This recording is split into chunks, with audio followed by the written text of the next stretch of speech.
Good morning. Please be seated.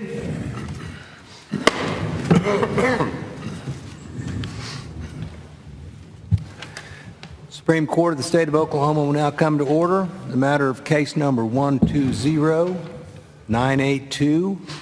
This is Equity Group Advancing Access and Services, LLC versus Kevin Corbett in his capacity as Chief Executive Officer of the Oklahoma Healthcare Authority, State of Oklahoma, XREL, Oklahoma Healthcare Authority. We are present today for oral argument in this matter, and to I believe it's the court's far right, your left. We have Special Justice Blackwell assisting us today for this case. I'm told that Mr. Walke for Equity Group is going to request 20 minutes oral argument to commence the argument, that Mr. Gaskins will be allotted 30 minutes for response, and that Mr. Walke has requested that his final 10 minutes be applied to his reply.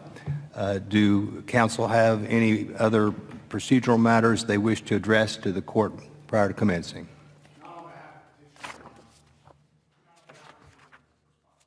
Excellent. Very good. All right. Well, Mr. Walke, you may proceed.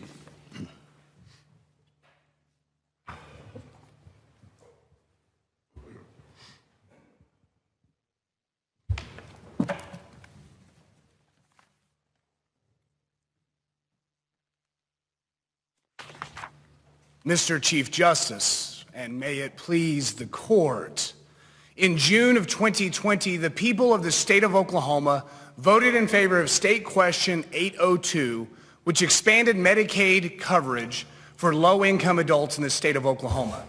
To be abundantly clear, State Question 802 had absolutely nothing to do with the privatization of Medicaid services in this state via managed care, which is why in 2021, this court struck down the request for proposal process issued by the respondents in the Oklahoma State Medical Association et al. Versus Corbett, because the respondents had attempted to privatize Medicaid services in this state via managed care without legislative authorization. This case presents the mirror image of that problem. In this case, respondents have been given authority to go forward with privatization of Medicaid services via managed care, but are doing so through a request for proposal process that blatantly violates both the letter and the intent of the Ensuring Access to Medicaid Services Act. SB 1337 was designed to revolutionize the medical delivery system of Medicaid services in this state, and the legislative intent, as codified in 56 OS section 4002.1a, clearly states that this bill was designed to ensure a sustainable delivery system that is a provider-led effort and that is operated and managed by providers to the maximum extent possible. And to be clear, the definition of provider is incorporated in the statutes as an Oklahoma provider. Therefore, what could be more maximal than a wholly owned, Oklahoma-owned PLE? Indeed, in the lead up to the passage of SB 1337, the Senate author stated that this bill sets it up in a way that we think is very favorable so that a provider-led, and specifically an Oklahoma provider-led organization would be the most likely group to be awarded these contracts. Thus, the explicit statutory intent, as well as the legislative commentary, prove one thing, that the legislature wanted Oklahomans to take care of Oklahomans. And the legislature did this in part by instantiating for the first time in statute a PLE, or provider-led entity. And as this court knows, there are two definitions of a PLE found in section 4002.217. One is wholly based upon structure. The other is wholly based upon ownership.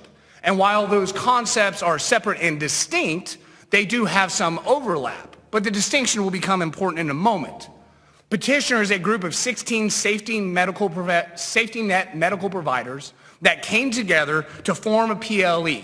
They serve on average more than 117,000 Medicaid patients in this state. it is clear that petitioners have the knowledge and experience with Medicaid regulations and the population in this state to submit a bid. However, it is to be abundantly clear, respondents themselves stated that a PLE, quote, could be a set of safety net providers that come together. And that's exactly what petitioner did. But when the RFP was finally released, it had a litany of fatal flaws for petitioner. The most ominous and patently obvious one is the inclusion of the definition of bidder. As this court will note, in 2021, in the RFP struck down by this court in Corbett, the definition of bidder was omitted. Therefore, its inclusion within this RFP must have been intentional. Second, the terms of the RFP itself make it abundantly clear there is a distinction between the bidder and its parent organizations, subsidiaries, and affiliates. For example, if this court looks at items 8, 13, and 14 of the 2022 RFP, it will note that the questions ask for information from the bidder's parent organization, affiliates, subsidiaries, and any proposed or contracted PLE owners or partners. Thus, a plain reading of the RFP itself makes an internal distinction between the bidder and its parent company, subsidiaries, or affiliates. As a result, petitioner was not sure whether it would even be qualified to submit a bid based upon the RFP's requirements that ask for historical information from the bidder and not the bidder's parent company, subsidiaries, or affiliates. That is, until 23 days or more than 1/4 of the entire bidding period had already elapsed. Aside from the definition of bidder, as well as the internal distinction between a bidder and its parent companies, there was also the glaring fact that the RFP issued in North Carolina in 2020, which was referenced as a model by the respondents, included up front in its RFP, if applicable, organizations that come together as a newly formed entity should provide responses regarding the prior relevant experience and capabilities of each entity that makes up the newly formed entity. Thus, if you are a bidder and you are reading the RFP and you know that respondents looked to North Carolina as a model and there was no clarification of the definition of bidder, then you would not be permitted to bid by the very language of the RFP itself.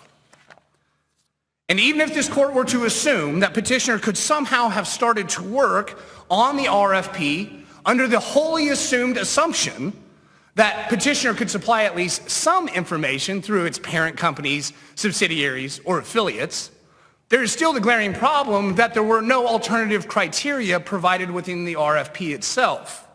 It was more than 3 weeks into the bidding process before petitioner would know what alternative criteria, if any, respondents would accept for a newly formed organization. And finally, 3 weeks into the process, we learned that we could supply certain information through major funders. Thus, it was 3 weeks into the process before petitioner learned what a major funder even was so that it could begin to work on the RFP in and of itself. This, bear in mind, is during the Thanksgiving, Christmas, and New Year holidays when many organizations and entities are on vacation and it makes obtaining information even more difficult. This delay was clearly and inherently prejudicial to petitioner's preparatory time versus every other entity that submitted a bid. This is disregarding any of the gross bias inherent within the RFP itself. For example, if this court looks at item 10 of the 2022 RFP, after petitioner had submitted its request for administrative review, respondents stated as follows: experience from the individual provider entities that comprise the bidder in providing services to Medicaid populations will be reviewed and scored with equal weight as those organizations with experience in Oklahoma and other states, meaning there would be no distinction. They would be scored neutrally whether or not you were in Oklahoma or in other states. Ironically, though, and incongruously, right below it, in the original RFP, it states, responses highlighting strong Oklahoma experience will receive preference. So these are incongruous statements. It says that responses highlighting strong Oklahoma experience will receive preference, but at the same time, it says that those organizations providing services will be scored with equal weight as those organizations with experience in Oklahoma and other states. So how do you reconcile these two? Well, if this court looks at the respondent's response brief at page 13 in discussing this exact item, this is what respondents say. As the PLE preference is solidified through the 50 points, each item within the RFP is scored neutrally. In effect, the PLE bonus for item 10 is found within the 50 additional points, meaning PLEs would get a bonus point here, irrespective of whether they have Oklahoma managed care or Medicaid experience, period, end of story. That's just one example. Here's a more egregious example. In 2020, in the 2020 RFP, the category of implementation plan was scored only up to 50 points, and it was comprised of two questions, items 25 and 26. In 2020, this category was only worth 3% of the total points.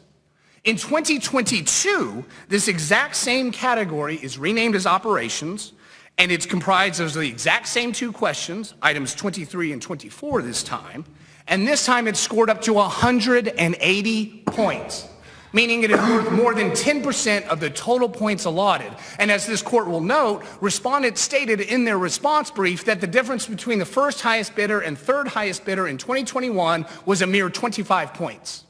So we have two questions. One of those questions asks for the bidder's prior experience with a readiness review. What is a readiness review? A readiness review is what Mr. Traylor Raines refers to in his affidavit at paragraph 7, and it is those time-intensive tasks that are necessary to be supplied to the Center for Medicare and Medicaid Services so that they can award managed care contracts. Guess what Oklahoma hasn't had since the early 2000s? Managed care contracts. The consequence of that is only out-of-state entities that have prior MCO experience will have ever gone through a readiness review. No Oklahoma entity would have done that because we haven't had managed care in the state of Oklahoma since the early 2000s. The consequence of this is that this new reweighted category, there is no way a newly formed Oklahoma-owned PLE can even respond to that question. Thus, certainly out of 180 points, more than 25 of that would be lost on that one question alone. But we should also look to the problem of bonus points in and of itself. And there are a litany of other examples that I could provide this court regarding the problems with the RFP. But if we just look at the bonus points in and of themselves, if you look at the RFP itself, all it says is that in compliance with 56 OS section 4002.3b, the respondents, quote, have developed a preferential scoring methodology for PLEs. It then goes on to states that the respondents will award up to 50 additional points to PLEs. Well, what do we find out in the respondents' response brief? That they don't award up to all 50 bonus points.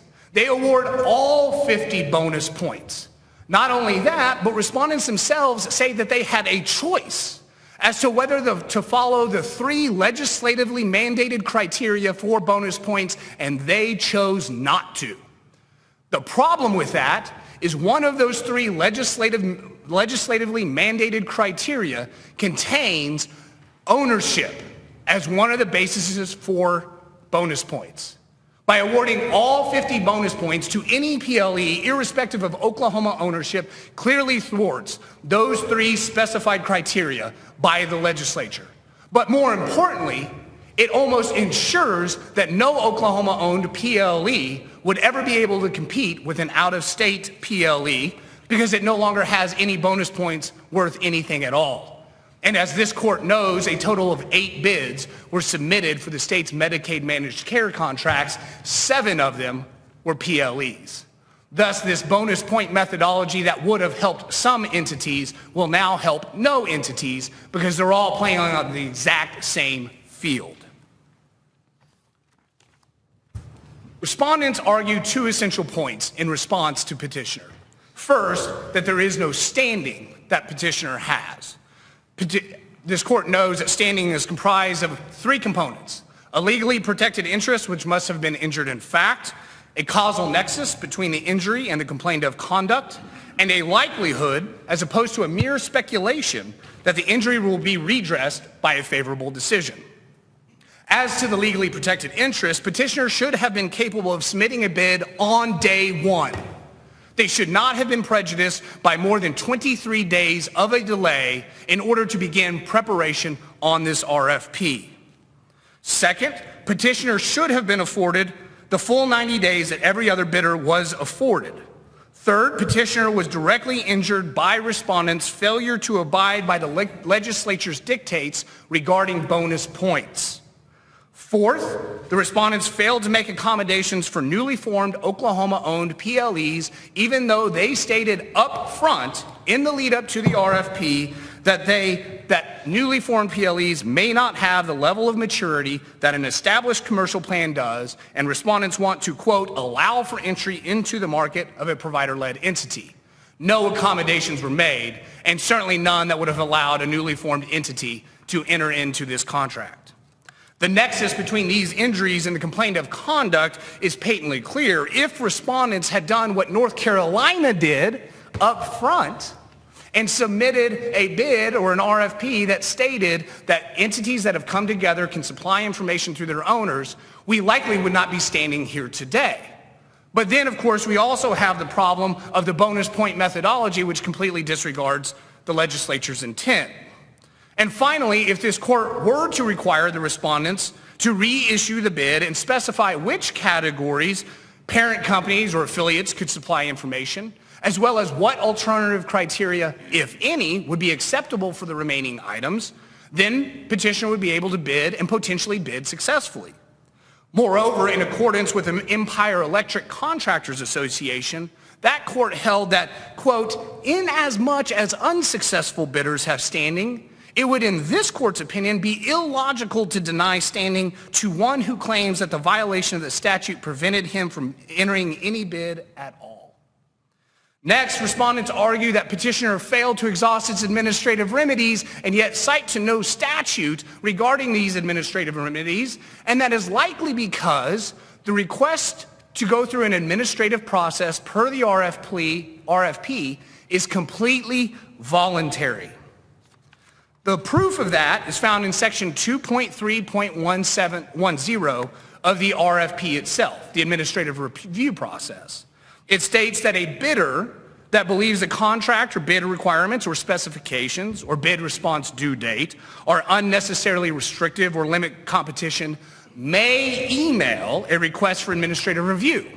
It then states what the consequences are if you do not submit an administrative review and are awarded the bid, which is the bidder accepts the risk of submitting a bid and if awarded the contract, shall not be entitled to additional compensation or time by reason of the delay. What does that mean? It means that if you were to submit an administrative review and not be awarded the contract, you still retain your rights. Nothing within any statute or regulation requires an administrative review process. Therefore, exhaustion of administrative remedies is not required by statute, and therefore it is a purely prudential bar to this case. It is not a jurisdictional bar to this case. Fourth, as stated by this court in Waste Connections, Inc., in cases in which exhaustion of administrative remedies is not required by statute, this court has held that the requirement to exhaust administrative remedies is a prudential rule rather than a jurisdictional bar. Nothing about the response to petitioner's administrative review process could address the fact that petitioner had been deprived of a quarter of the bid process. Indeed, what is an open and fair bidding contest if every other member of that race gets to start and see the race course before the final participant even gets to begin?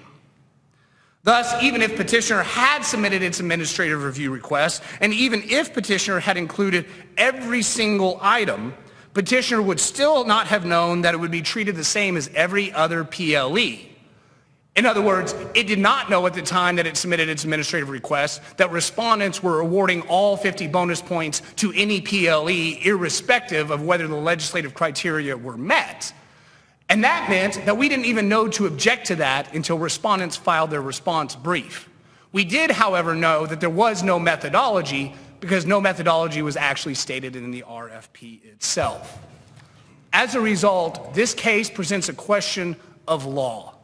And while respondents argue that a delay in implementation in this case would somehow wreak havoc with the implementation of managed care in the state, I ask this court to bear in mind two things. The first thing is the exact same argument was made in Corbett.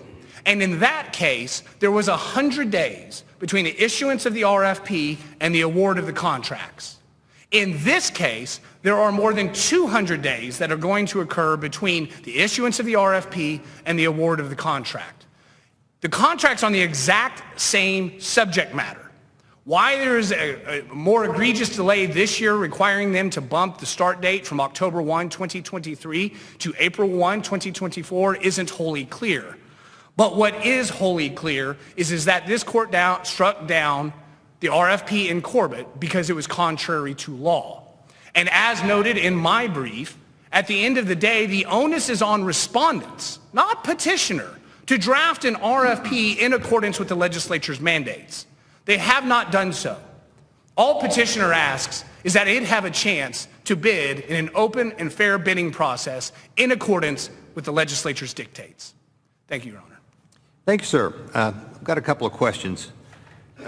First of all, I don't recall that you summarized this in your argument, but I thought I maybe took from the briefing that the bonus for PLEs was, you did use the phrase up to 50 points, and now you believe it might be all 50, but I think that may have been out of 1,600 total points. Was that, I don't know if that's an estimate or a hard total. Do you? It is a hard total. The total number is contained within the RFP itself, yes, Your Honor. Okay, and I think I understand your argument that you feel prejudiced that you were unaware of how those points were awarded? Sort of, Your Honor. So first and foremost, petitioner looking at the RFP, Your Honor, I see my time is about to end. May I answer the question? Oh, no, we'll continue with questioning to the satisfaction of the court, yes. If you look at the RFP itself, it states that respondents have developed a scoring methodology. Therefore, petitioners assume that there was an actual methodology in compliance with Section 4002.3b, which specified at least 3 legislatively mandated criteria. It wasn't until the respondents filed their response brief that it was discovered that there is no methodology, there is no consideration of criteria. If you are a PLE, you get all 50 points. If you're not a PLE, you don't get any of the points. So in other words, we were prejudiced by not knowing what the methodology was in the first place so that we could actually try and write our RFP in accordance with that. But then we were prejudiced when we got the response brief that said it wouldn't matter what the criteria was because we give you all 50 points whether you're a PLE or not. Okay, and what is the statutory basis for your contention that you were entitled to know the methodology that was employed? As far as statutory language, I cannot provide any other than the statute, Section 4002.3b, I believe, specifically states that respondents shall develop a methodology. And as we know, bidding processes must be open and fair to everyone, which means we all must know what the actual categories are and how they're being scored, which is why they put scores within the RFP itself so that you can know which categories have which weights. Well, in this particular circumstance, we would not have known what the criteria was, but we believe that respondents should have provided that so that we could know up front. All right, thank you. I had one other question, and it may have two parts to it, though. There was also a reference to the penalizing newly formed PLEs, and one of the examples was that bidders with current LOPO contracting will receive preferential treatment. And was it your argument that a newly formed PLE could not have a pre-existing LOPO contract? That would be correct, Your Honor, because it would be newly formed. All right. And would it not be possible for the preference to be applied, the preferences be given for criteria other than PLE in the whole process?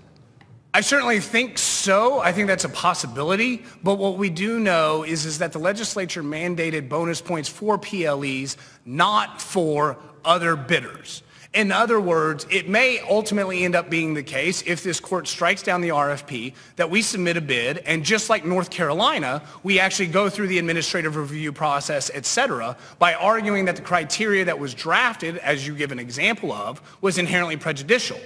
Well, in this case, we've got two problems. Not only is it inherently prejudicial, but we were prejudiced by 3 weeks to know whether we could even bid in the first place. All right, thank you. Mr. Vice Chief Justice, do you have any questions? I do. Thank you, Chief. Counsel, do you contend that the act is violated by the implementation date, the change in the implementation date? You mentioned October 1 to April 20 of 24. While we do not waive that argument, again, the entire RFP process from issuance to a contract awards in the case in Corbett took 100 days. For some reason, in this case, even though we're still talking about managed care and nothing has changed, it's going to take 203 days because the RFP was issued on November 10th of 2022, and per Mr. Traylor Rain's affidavit, the contracts will be awarded at late May at the earliest. Why is there such a huge discrepancy between the last time period award and today? I can't answer, and I doubt that this court could either. So we don't waive that argument, but at the same time, I appreciate that there may not be a record that this court can make a ruling on that issue. Do you contend that the statute is explicit of an October 1? Yes, it is. Well, and if that is the case, and that's your position, if we granted your writ, would it not push it back even further? For two responses to that, Your Honor. The first one is that the October 1, 2023... Well, it's a yes or no question. Would it not push it back beyond October 1 if we grant your requested relief? Very well could, yes, Your Honor. Thank you. That's all I have. Okay. Does the senior justice have any questions? No questions, Chief. Justice Winchester, do you have any questions? I do. I want to go back to standing. You'd agree with me, wouldn't you? This is not about access to Medicare. That's not what this is about. The legislature said we want to go this way. So we don't have, to me, we don't have a public juris kind of question, which we did in the other. What I understand your complaint is that you're unhappy with the bid process, correct? Yes, Your Honor. And did I hear you correctly? 8 other people completed the bid process? I believe that is correct, Your Honor. All right. Yes. So they have bids that are out there, I guess, waiting to be heard. And you don't have any controversy with their bids because you didn't bid, correct? Well, that would... I mean, it's not like you're saying, hey, this bid, mine was better than theirs, or they didn't follow it. So I don't have, as a judge, I'm supposed to sit here and I'm supposed to rule in favor of one party or the other, but I really don't have you in the bid process. That's because the bid process itself prevented us from having a fair shot to submit the bid in the first place by delaying 3 weeks into the process before we could even begin. But 8 others accomplished that, correct? Sort of. And the reason why I say that is because the record is not clear whether those PLEs that submitted bids were found under Section 17A, like us, or 17B, which is the more broader category of a PLE. And I'm willing to bet that respondents did not include that distinction because they all fall under subsection B. But you're not even in the fray. Yes, Your Honor. You're not a part of the bid process. So my concern is, as I look at cases that come up like this, other bids from other agencies to the other, where they didn't bid, I really don't, what my problem is, I just don't see a controversy. I can't rule, Mr. Walker, your client wins or this one loses. And that's my basic standing problem with the case. And I'm sure you understand that. Yes, Your Honor. All right, thank you. I don't have anything else. Thank you. Justice Edmondson, do you have any questions? Not at this time, Chief Justice. Thanks, sir. Justice Combs? No, not at this time. Thank you, Chief. And Justice Darby? Oh, wait, Chief. Very good. Justice Keene? Good morning, I should say. Okay, I just have a couple of questions really quickly. I'm trying to understand your, what I would say, looking at gift horse in the mouth argument. When you're trying to say, okay, first, there's going to be PLEs that have had experience, that have been previously formed before maybe your clients. So we have extensively practiced PLEs and we have newly formed PLEs, correct? We have those 2 different types. Yes. Okay, and then I'm trying to wrap my brain around your argument of, okay, well, it just isn't fair that they're giving us 50 points. Because at the end of the day, it might be that you have a PLE that is more experienced. And it might be Oklahoma-owned, or as the statute says, or have someone that comes in and has some kind of entity outside of that but is managed through Oklahoma or whatnot. Well, if you have a PLE, let me ask you this. Isn't it the legislature's intent, I can tell from what we've read about why they did this, they really want Oklahoma firms to have a chance to do this, right? Correct. Correct, okay. So if you have that and the definition of the PLE in there, and someone else just might have more experience because they have done it for a while, and they get 50 points too, but you're getting 50 points, I mean, isn't that just how it plays out? Aren't they going to score higher than you anyway because they've had more experience? So I certainly appreciate the argument regarding experience, and that is certainly something that would be something that we would have to address were we to bid. But think about this. I think a distinction needs to be made between 17A and 17B, because all PLEs in Oklahoma are by definition new, right? So you can be a new PLE based off of ownership or be a new PLE based off of structure. Therefore, as noted in the amicus brief, for example, I can be a hospital who partners with an out-of-state insurance company, and we've now come together and we have the experience. Here's the difference. The out-of-state insurance company has been doing managed care in other states. So therefore, when the RFP asks for managed care information specifically, no Oklahoma entity has dealt with managed care since the early 2000s. But doesn't their entity, what you just described, meet the definition of what the legislature put in place? Under subsection B. Correct. Yes. Okay. Then my other question is, let's go to 4002.3B, subsection 3. I'm just trying to direct you where I'm going. When it's talking about the scoring methodology? Yes. Okay. Would you agree with me that the statute is very clear that it says that they should develop a scoring methodology for these requests? Yes. Okay. And your argument is because they don't really list out or consider very specific elements that therefore it's violative of that statutory language? Correct. Because Okay. But wouldn't you think that they could argue that it just says they can develop a scoring methodology? Maybe that scoring methodology is, we think all these things are great and we're going to give everybody 50 points. Why is that not a scoring methodology? Because the very next sentence in that section states, the scoring methodology shall, which is a mandatory language, shall include opportunities, which is plural, not singular, to award bonus points specified on at least 3 different criteria, none of which respondents give consideration to. So and I agree that it says shall include these opportunities. If it includes all of those opportunities within the argument of the methodology and they're awarding you 50 points right off the bat, how does that harm you? Because now the Oklahoma entity that has not participated in any form of managed care that's wholly owned, we're not partnering with anybody from out of state, receives no benefit. The out-of-state entities that have managed care experience, as you're talking about, now will always trump an Oklahoma-owned PLE because they get the same bonus points, so we're all on the same level playing field, and now they also have experience because they've been doing this in other states, not in Oklahoma. All right, I have one more question, and it's about Justice Winchester's good arguments about standing. Would you consider the fact that you were in the bidding process itself and actually, you were in the process because you actually asked for at least, I believe, I won't get this wrong, 7 things to be addressed. You went in and you had those questions. You were actually involved in the bidding process, correct? That is correct, Your Honor. Okay. Yes. And even though you argue that it's not statutorily mandated that you have to go back and make them fix 29 other things that you haven't asked for yet, that would also include you still being a part of the bidding process. You haven't submitted a final bid, but you are a part of the bidding process at this point. That is correct, Your Honor. Okay. I have no further questions, Chief. Thank you. Thank you. And Mr. Special Justice Blackwell, do you have any questions? I do. Thank you. 2, the first related to the scoring, like Justice Kane, I'm looking at the scoring sheet here, page 335 of your appendix, and I don't think you need to pull it up.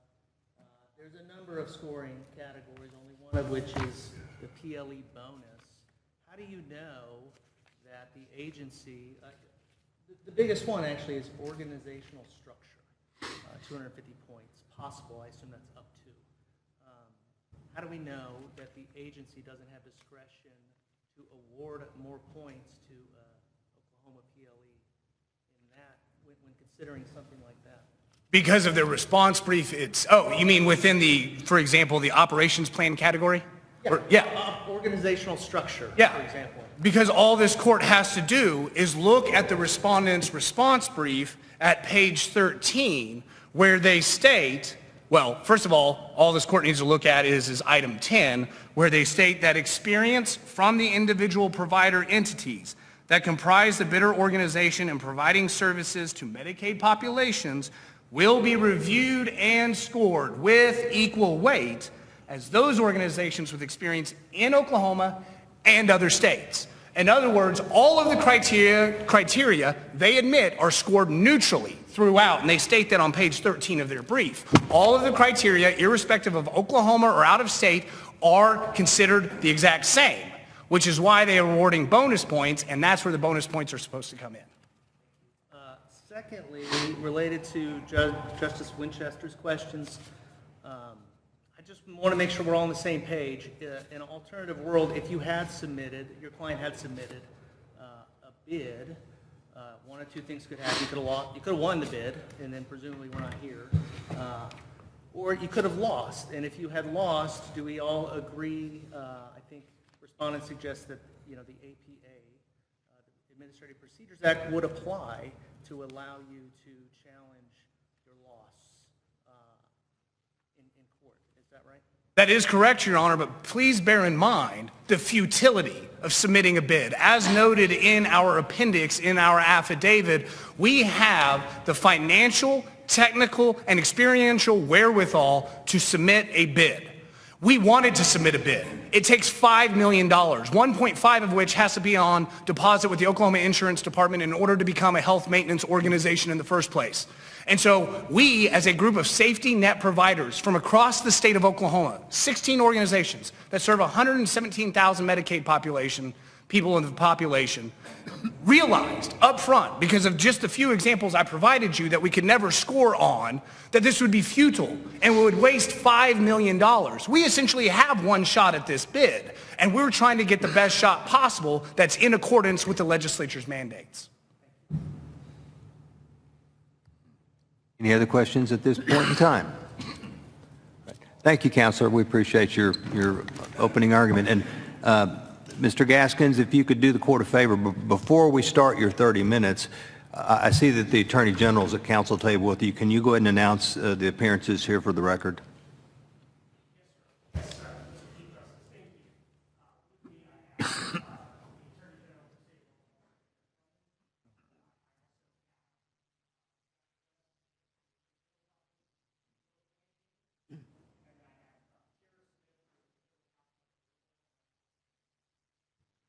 Thank you very much. You may commence your argument at this time.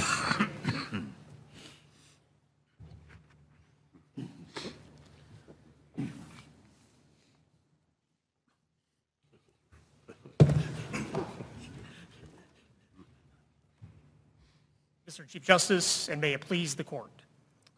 This court should deny petitioner's request for extraordinary relief. As a preliminary matter, and as has been discussed through the questions, the petitioner clearly does not have standing in this case. To have standing, the petitioner must have an injury that is actual, concrete, and not speculative in nature. Petitioner did not submit a bid by the February 8, 2023 deadline. You cannot be harmed by the interpretation of a request for proposal for which you did not even apply. Additionally, nothing in the briefing or attached materials indicates how a different scoring methodology would change the outcome of the bidding process in petitioner's favor or change petitioner's decision to abstain from actually submitting a bid. In fact, petitioner has failed to establish that it could even meet the minimum contract requirements, including network adequacy required by state and federal law. And I find it interesting that the only case that the petitioner can find in their favor on standing is a case that is over 50 years old from New York. But that case does not even help the petitioner in this matter. That case simply held that a bidder that was unable to place any bid at all would have standing. Here, the petitioner was not prevented from submitting a bid. The petitioner, as Justice Keene pointed out, participated in the preliminary portion of this process and then just decided to bow out. So they were not precluded from submitting a bid. They just simply chose not to submit a bid because they determined that they didn't think they would win. But that's entirely different than being precluded from being able to place a bid in the first place. Further, even if the deadline for submitting an RFP had not passed, petitioner is not even currently eligible to be awarded a contract by the Oklahoma Healthcare Authority. 56 OS Section 4002.5 requires a contracted entity to have a certificate of authority as an HMO issued by the Oklahoma Insurance Department. Now, in the reply, and I think here today, the petitioner concedes that it does not currently have the certificate of authority that is necessary to even be awarded one of these contracts. Instead, in the reply, petitioner cites an affidavit from its chair of the Board of Managers claiming it has the financial wherewithal to obtain this certificate of authority. However, if you go to the Oklahoma Insurance Department website, there's the application and the checklist is available there. There are 28 items on that checklist.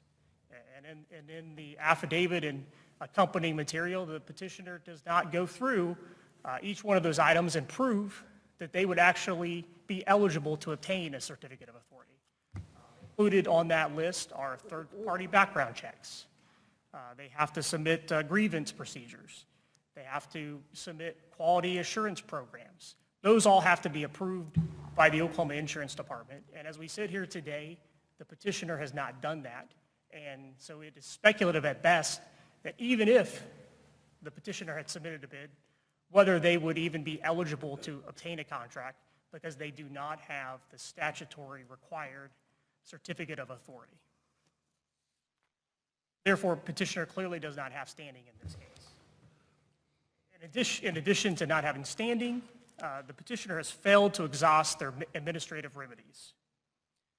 This court has held that where relief is available from an administrative agency, a plaintiff is ordinarily required to pursue that avenue of redress before proceeding to the courts.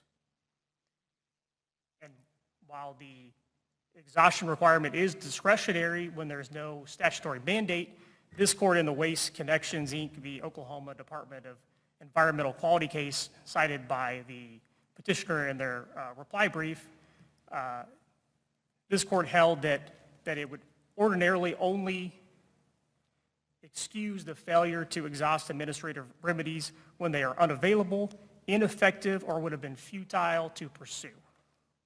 Here, if petitioner had submitted a bid to the RFP and not been awarded the contract, I think everyone agrees here that they could have gone through the administrative appeal process. There are two avenues. One is found in 260:115-3-19 of the Oklahoma Administrative Code. There's also another more Oklahoma Healthcare Authority specific section 317:1-14, which would have permitted the petitioner to protest the contract award to the state purchasing director. And if the petitioner were unsatisfied with that protest, then it could appeal the decision to the director of OMES, who would then have discretion to assign that to an ALJ judge. And if the petitioner were not satisfied with that decision, the petitioner could have then sought judicial review of the decision pursuant to 75 OS Section 318. And if the petitioner were not satisfied with the district court's ruling, they could have appealed to this court. So the petitioner has failed to establish how this administrative remedy was unavailable, ineffective, or would have been futile to pursue. Therefore, this court should not excuse the petitioner's failure to exhaust administrative remedies. And I'd also point out that this North Carolina RFP case that the petitioner cited during their argument, the North Carolina provider-owned Plans Inc. case, in that matter, the bidders were upset with the bidding process, and they actually went through an administrative appeal. And they lost the administrative appeal, and they appealed to a district court. And they lost at the district court level. And then they appealed to the North Carolina Court of Appeals, and then they decided to dismiss their appeal. But, I mean, if we're going to use the North Carolina case as an example, that shows the petitioner what they should have done in this matter. Further, as the Oklahoma Hospital Association pointed out in its amicus brief, petitioner's claims are also barred by the doctrine of laches. Laches is a delay that is unreasonable and inexcusable and works as a disadvantage to an innocent party. And the most absurd thing about this case is that petitioner apparently had issues with 36 items on the RFP. Yet, inexplicably, when the petitioner requested administrative review of this matter, it only asked about 7 of the 36 items. And it's undisputed that the respondents resolved petitioner's complaints about the 7 items actually brought to the attention of respondents. And well after the deadline for seeking this administrative review, petitioner for the first time made the exact same complaint about 29 additional items at issue in this case. This is unreasonable and inexcusable. And as the Oklahoma Hospital Association pointed out, there were 6, not 8 entities that actually submitted a bid, but those 6 entities spent considerable resources to timely submit those bids. And those 6 entities would be disadvantaged if this court were to throw out those bids and require the process to start over. They would have to submit a second bid, and I think we've established here today that that is an expensive process. That's not something that is cheap to do. And on the other hand, petitioner, by failing to ask about the 36 items that it really had an issue with instead of only 7, petitioner will only have to submit 1 bid.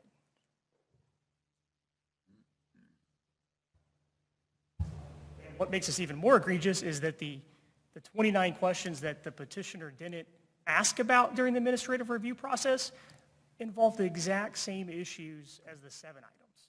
So not only did they fail to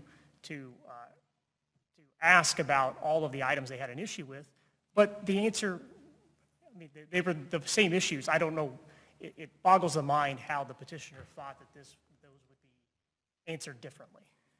And I'd also point out that in the RFP, section 1.1.12, which is in appendix 140, it has a waiver of objection section.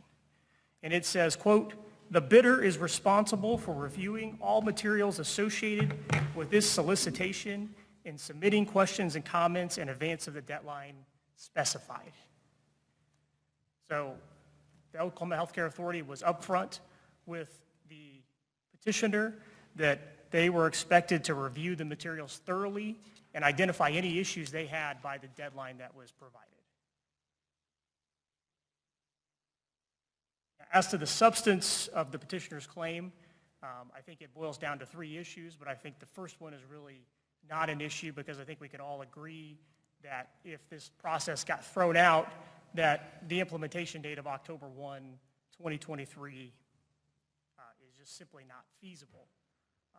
But I would point out that under the statute, the implementation date is, quote, "subject to the requirements and approval of the Centers for Medicare and Medicaid Services." And as explained in our brief in the accompanying declaration of the state Medicaid director, the Oklahoma Healthcare Authority does not believe it's practical to obtain the approval of CMS by October 1, 2023. Further, 56 OS Section 4002.3b expressly gives the respondents discretion to, quote, delay in the implementation of one or more capitated contracts to ensure financial and operational readiness. Consequently, a writ is certainly not appropriate as it relates to this implementation date because the respondent has expressed statutory discretion to delay these contracts. The second big issue by the petitioner with respect to the merits is that petitioner suggests that the RFP discriminates against newly formed provider-led entities. I'd first point out that there's nothing in the statute that expressly requires the Oklahoma Health Care Authority to accommodate newly formed provider-led entities. I think as we pointed out in our brief, provider-led entities have been around in the United States in some form or fashion for over 20 years. So they're not an entirely new concept. However, the Oklahoma Health Care Authority has consistently informed this petitioner that it would accept information about petitioner's constituent providers to answer the items that petitioner disputes. And this permits newly formed PLEs to submit a competitive bid. Again, it boggles the mind that petitioner apparently had issues with 36 items on this exact same issue, but only asked about 7 of them. And it further boggles the mind that the petitioner would think that the Oklahoma Health Care Authority would change its position on the other 29 items on this exact same issue. Therefore, the Oklahoma Health Care Authority has consistently informed petitioner that it would permit newly formed PLEs to submit information from their constituent providers and thus submit a competitive bid. I think the final component appears to be petitioner's complaint that the Oklahoma Health Care Authority failed to provide a benefit to Oklahoma-owned provider-led entities. And I would say that while favoring Oklahoma-owned provider-led entities certainly has some merit to it, it sounds like a worthy goal, there's nothing in the statutes that directs the Oklahoma Health Care Authority to favor Oklahoma-owned PLEs. Now, in support of its proposition, it appears petitioners focused on one of the examples found in 56 OS section 4002.3b D3 related to awarding bonus points. And that example is broad provider participation in ownership and governance structure. And petitioners suggest this means the Oklahoma Health Care Authority is required to give a preference to Oklahoma-owned PLEs. However, subsection 16 of 56 OS section 4002.2 defines a provider as, quote, a healthcare or dental provider licensed or certified in the state, or a provider that meets the authority's provider enrollment criteria to contract with the authority as a sooner care provider. Consequently, the definition of provider has nothing to do with ownership. A provider simply has to be licensed or certified in Oklahoma. And there are numerous providers that are licensed or certified in Oklahoma, but are not, quote, Oklahoma-owned. And I'll provide a few examples.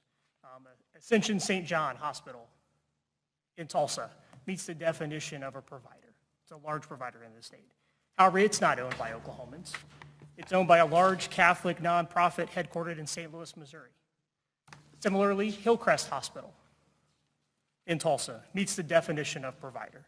However, it is owned by a healthcare company based in Nashville, Tennessee, that is in turn owned by a real estate investment trust based in Chicago, Illinois.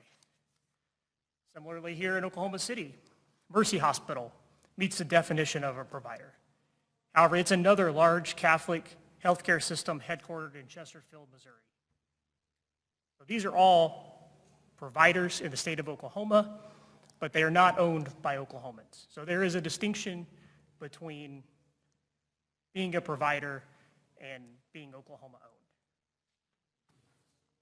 Accordingly, there's nothing in the statutes that says Oklahoma-owned provider-led entities must be given a preference. Regardless, there is nothing in the record showing the actual ownership of the petitioner. In support of its petition, petitioner attaches the affidavit from the chair of its board of managers. Nevertheless, this affidavit does not describe the residency or location of its owners. It certainly says that they are Oklahoma entities, but we all know that an Oklahoman entity can be owned by someone that's not an Oklahoman.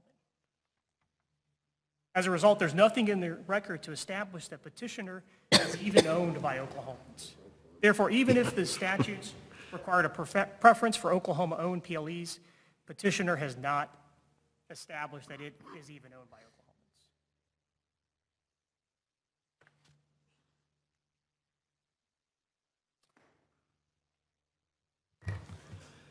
I'd also just want to touch on the item number 10 that petitioner pointed out in its opening argument. I want to make sure that the record is clear on what the respondent's response was during the administrative review process. On Appendix 282, the respondent told the petitioner on this question about how the Oklahoma versus out-of-state would be weighted. The petitioner stated, quote, "This requirement should not be interpreted to mean that out-of-state experiences will be weighted greater than in-state experiences. Rather, the intent is to allow the bidder organization to provide a variety of experiences to highlight its experience serving Medicaid populations." So the respondents did make clear that they were not favoring out-of-state over Oklahoma entities. They said that they would not be, they wanted to make it clear that this would not, that those out-of-state experiences will not be weighted greater. So I just want to make sure the record is clear on that. Conclusion before the arguments, petitioner does not have standing because it didn't submit a bid and failed to establish that it could obtain an HMO certificate of authority. Petitioner's claims are barred by its failure to exhaust the available administrative remedies. Petitioner's claims are barred by latches because it inexplicably failed to identify 29 of the 36 items it complains about in this case. The October 1, 2023 implementation was not likely to be approved by CMS, and regardless, respondents had expressed discretion to delay the implementation date. And the RFP doesn't discriminate against newly formed PLEs. And respondents have been consistent in explaining this to the petitioner, and finding nothing in the statutes that requires respondents to provide a bonus to Oklahoma-owned provider-led entities.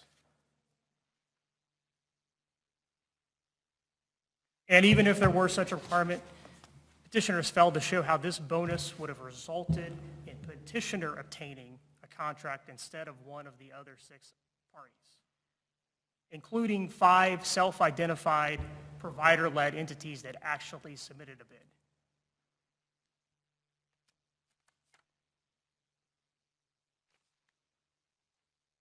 Finally, I just want to point out that this petitioner does not speak for Oklahoma providers in general. It speaks for itself.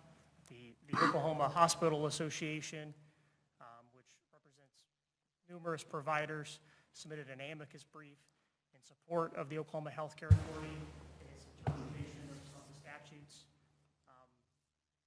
And in that amicus brief, they contain a statement from Integris, which is the largest Oklahoma-owned provider, and it submitted and participated in the bidding process as a provider-led entity.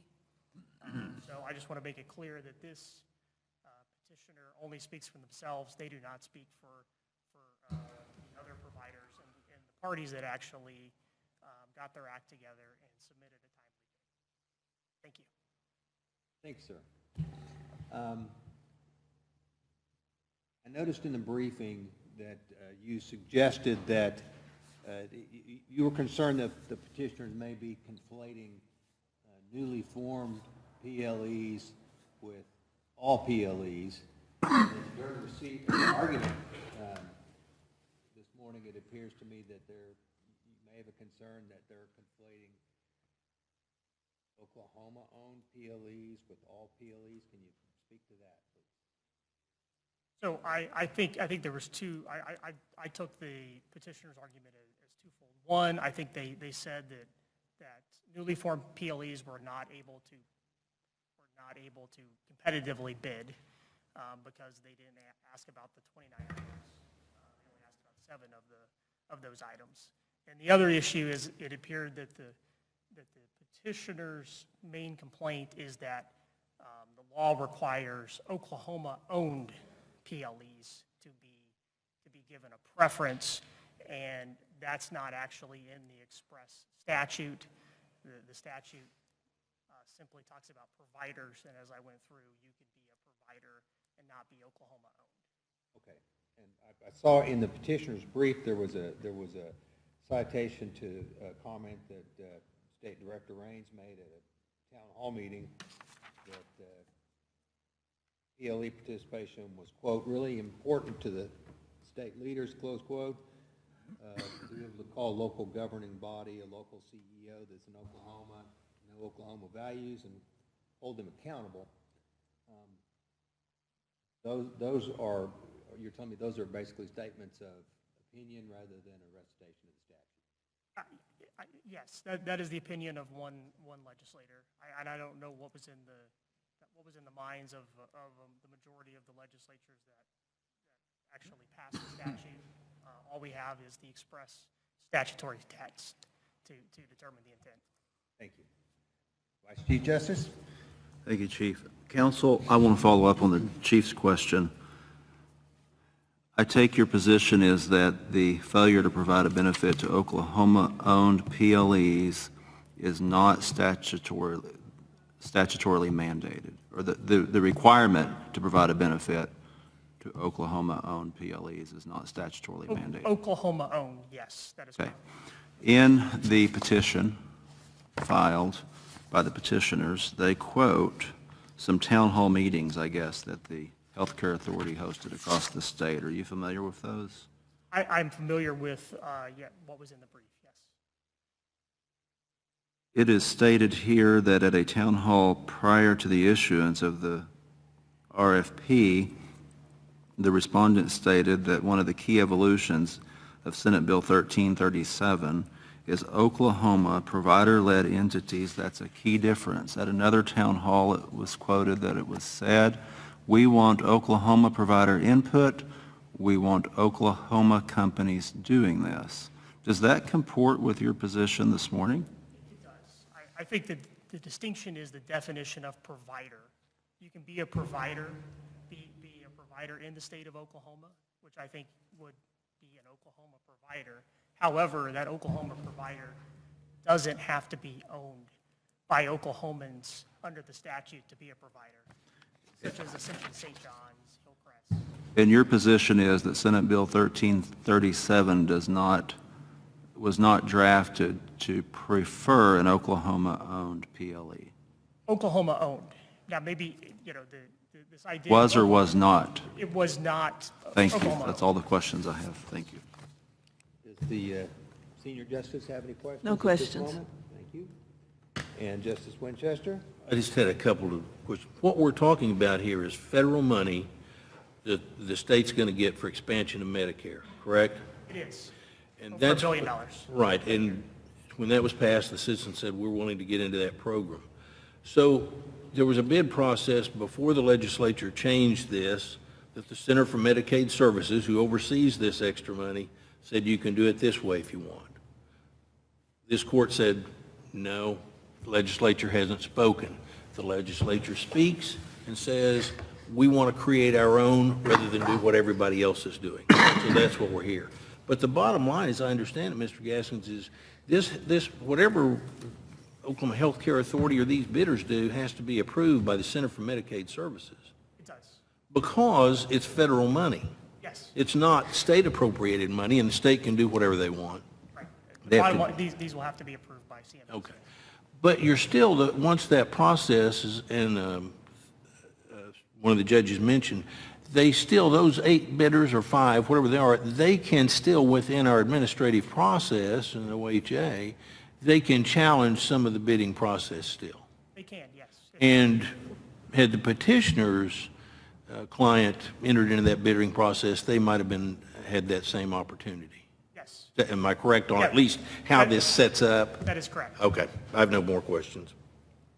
Thanks, sir. Justice Edmondson, do you have any questions? Justice Combs?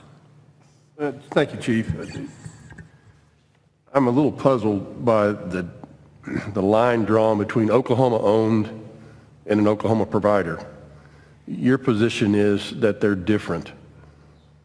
And it seems like this isn't the only area or question in Oklahoma where we're concerned about something is whether it's owned by Oklahomans or is provided by Oklahomans, grow houses and the like, right? What do you believe what was the legislature's purpose? What do you think the legislature's purpose was in setting up that kind of distinction between Oklahoma-owned and an Oklahoma provider, which is, as you put out, St. John's in Tulsa is an Oklahoma provider, but it's not Oklahoma-owned, correct? Whereas Integris is Oklahoma-owned and would be an Oklahoma provider, right? Okay. Tell me why the legislature put that in there. I wish I could get into the minds of the legislators when they pass this. All I have in front of me is the statutory text. But you agree it had to have some purpose, or it wouldn't be there.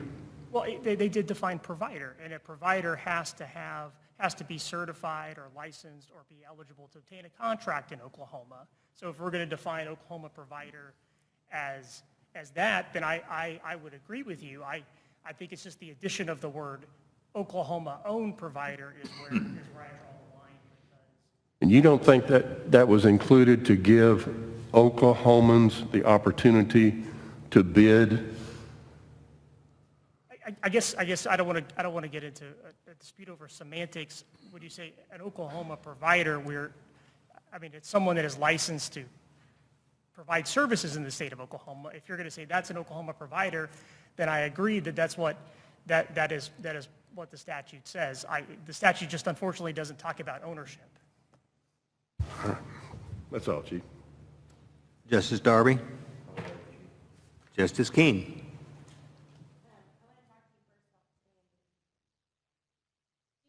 There is a difference between someone who doesn't submit a bid at all, in other words, doesn't even try. Like, they look at your RFP stuff and they're like, man, this all seems totally crooked. We're never going to win. We're just not even going to, we're not doing any. Zero, zilch, none. And then we're going to file a lawsuit because we're mad about that. Versus someone who gets things together, wants to submit a bid, and actually goes through the administrative review process to challenge the RFP, gets the responses, then determines that due to the responses, which they believe are illegal, prevent them from going forward with a bid. Is there not a difference there between someone that does nothing versus someone that actually starts through the process and then feels like they are stopped in the middle of the process? Why wouldn't that person have standing versus the argument of the person that does nothing, which obviously does not have standing? I would just first, as to the premise, this petitioner only asked about 7 of the 36 items that it apparently had an issue with. It didn't ask about. That doesn't matter. They asked something. That's not my question. I understand. I wanted to make, so I would say though that the standard for standing requires the injury to not be speculative in nature. And when you don't place a bid, the injury is still speculative because you don't know what would have happened. And they say that they don't think that we would have potentially rated the other 29 questions they didn't ask about inconsistently with the 7. But again, that's all speculative. So I think that would still prevent them from having standing. But they actually were involved in the process, and I understand there's an administrative remedy at the end, and I agree with you there. But what they had to do here was submit a bid. They were working on how to submit a bid. They engaged you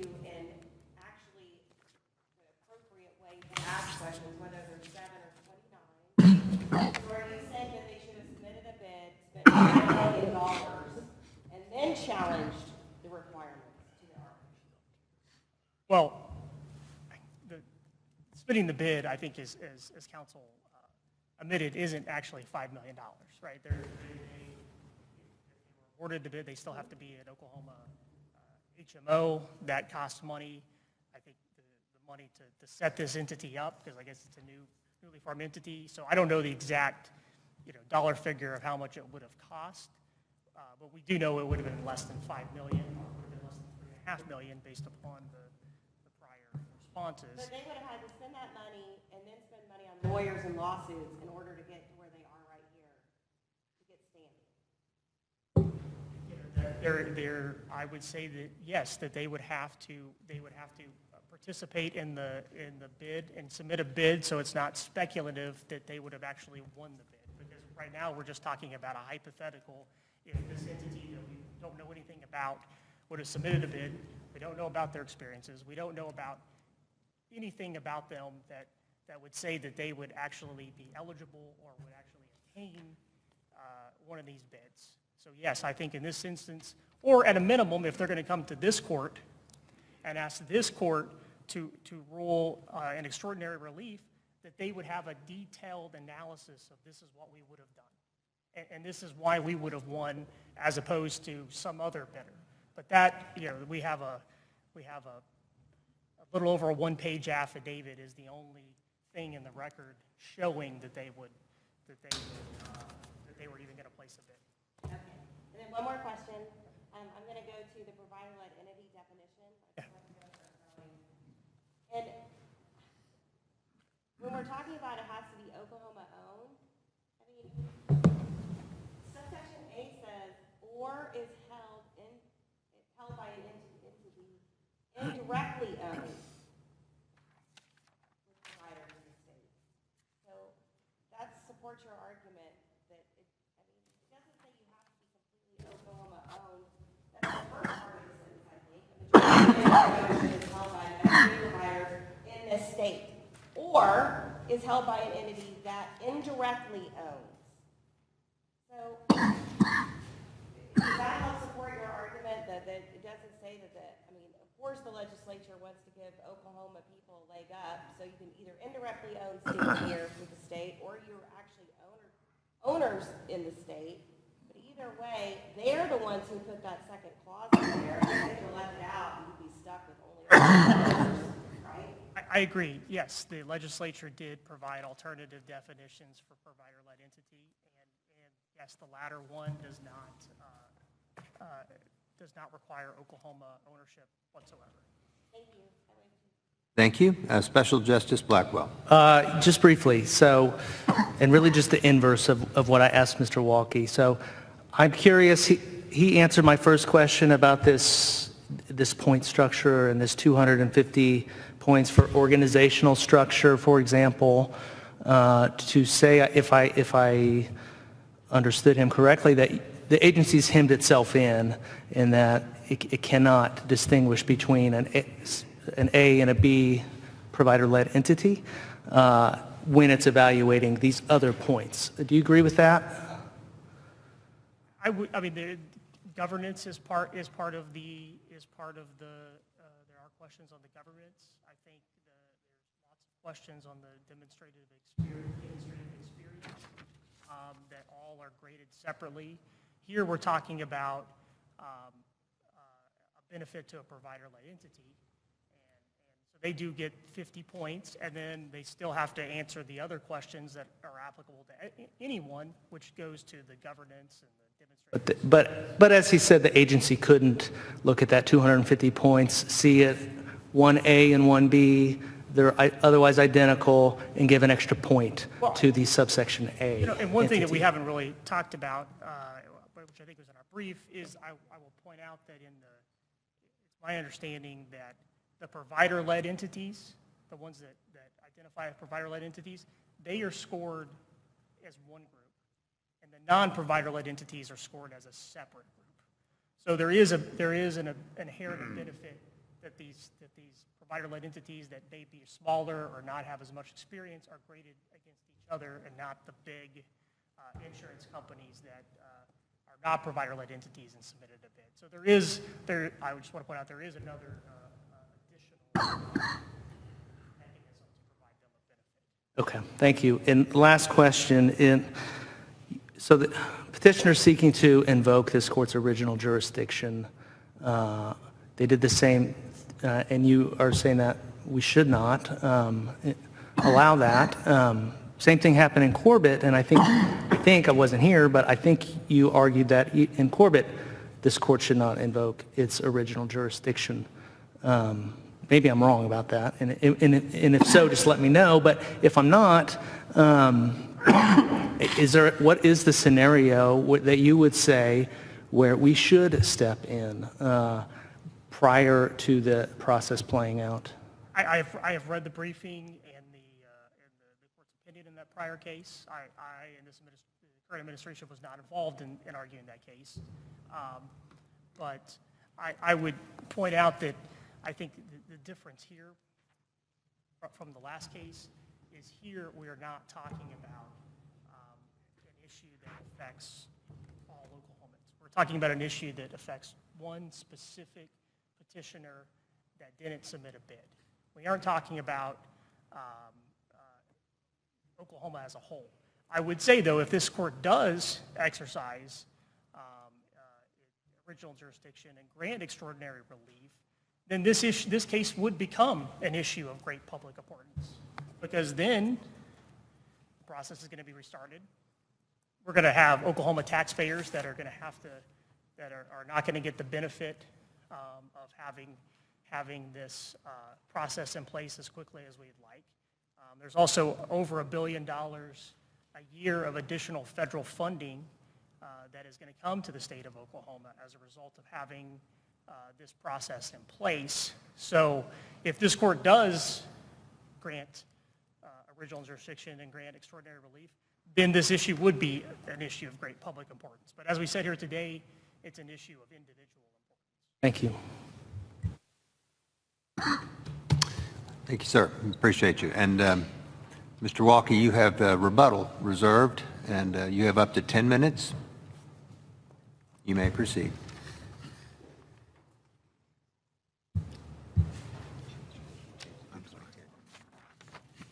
That's right. Good catch.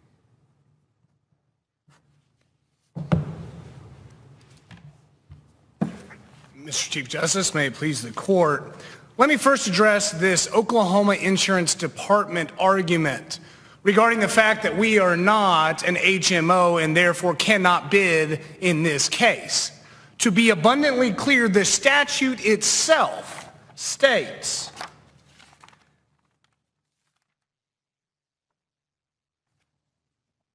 apologies, one moment. In section 4002.5B, that the OID licensure is only required at the time of contracting, not at the time of the submission of the bid. And if this court looks at item 16 of the bid itself, it says, the contractor shall be licensed as an HMO and authorized to transact business in the state of Oklahoma. Include a copy of your license. Or, if not currently licensed in Oklahoma, your plan for obtaining licensure and the date by which this is anticipated to occur. The argument that we have to be certified by the OID to submit a bid is patently false by both the statutory language and the RFP itself. Next, discussing the issue of standing, there is a difference between statutory standing, which might be afforded through the administrative review process, and injury in fact standing, which is what petitioner contends it has here today.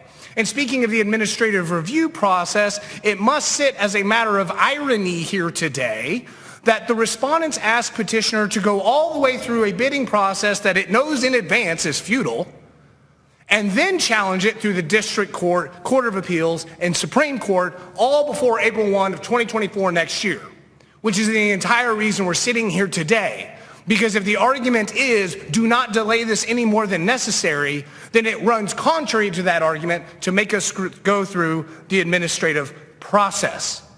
Unquestionably, petitioner has in fact been injured Prior cases of this court have stated that a public bid contract means bidding upon the same thing and at the same time.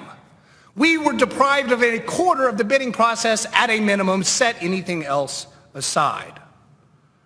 With regard to the waiver argument, Respondents' counsel just argued that in the RFP it states that if you do not submit objections, then you waive them.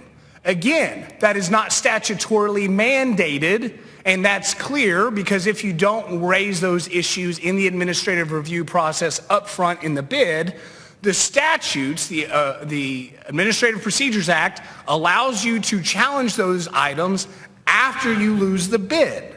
So at the end of the day, whether it states that it's waived or not in the RFP is irrelevant in comparison to the statute itself. Delay.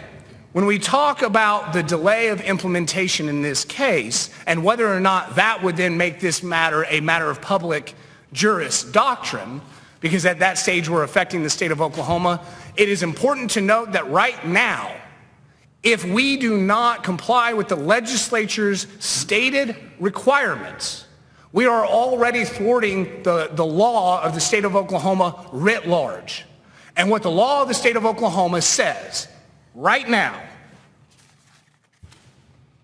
is that PLEs should be given bonus points based upon factors including broad provider participation in ownership and governance structure.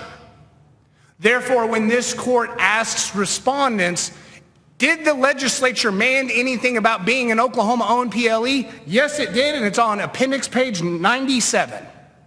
It's found in the statute itself. Clearly, being an Oklahoma-owned PLE is important, which is why Senator McCourtney, Representative McIntyre, CEO Corbett, and Traylor Raines all spoke about the importance of Oklahoma-owned PLEs.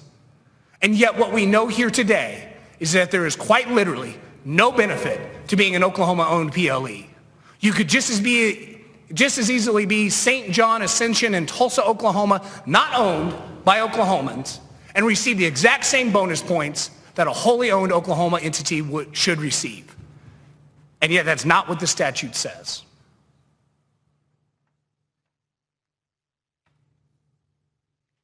Additionally, with regard to the questions about us submitting all 29 items in our administrative review question, or all 36 items, in fact, instead of just the 7, here's the really simple question. Even if we had done that, that would not have changed any of the criteria in there that specifically reference managed care organizations and prior experience with managed care, because no Oklahoma entity could have such prior experience with managed care. It is important to note that 75 OS section 302D states that an administrative agency shall not limit implicitly or explicitly a statute of the legislature. And yet, by not concerning yourselves with ownership in either the definition of a PLE or the award of bonus points, you are ignoring what the legislature told you to do. And therefore, that is violative of section 302D. Additionally, Respondents' counsel just brought up the fact that there's no proof that this is an Oklahoma-owned PLE, except in the affidavit referenced by petitioners, it explicitly states that petitioner was formed pursuant to section 4002.17A, which is the Oklahoma-owned PLE. So we know that this is a wholly owned Oklahoma PLE. There is no speculation in that regard.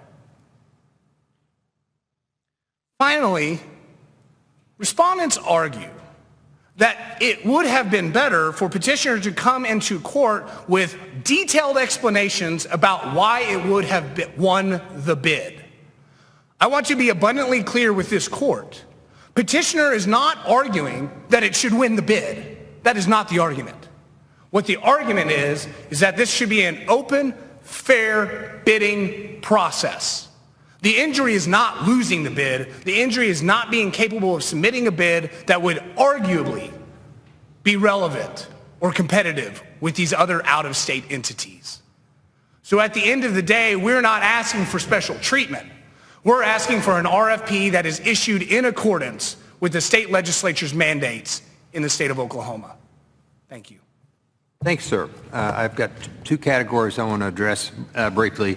The first is that Section 4002.3B provides that the OHCA is required to award at least one contract to a PLE with an acceptable bid. So isn't it possible that even if some of your complaints had logical merit, that a bid might be awarded simply by the virtue of being a PLE? No, Your Honor. And the reason is because as we know sitting here today and knew in anticipation, the fact is that the second definition of a PLE is so broad, every single entity that submits a bid can be a PLE, which is why 6 out of the 7 entities are all PLEs. All right, thank you. And then the second goes to timeline.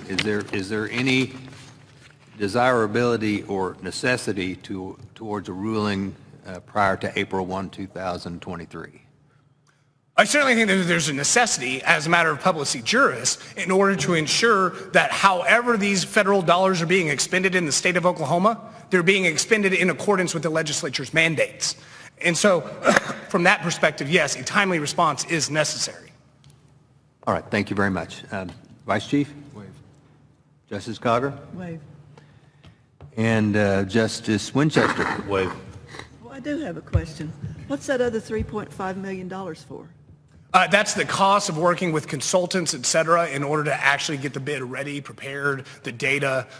There's all sorts of technical measures that are involved in this, and so that's where the additional money comes from. That sounds pretty exorbitant. It is, especially for safety net providers. Glad you asked that. I didn't know that either. Justice Edmondson? And Justice Combs? Waive, Chief, thank you. Justice Darby? Justice Keene? Special Justice Blackwell? No questions. Okay, thank you, sir. And then finally, if any member of the court has any final questions for counsel for either side, we'll open the floor for that. Waive. All right. I want to thank counsel for both sides. I found your argument to be well presented and cogent for both sides. I found it helpful. The court will be in recess at this time. Thank you. All right.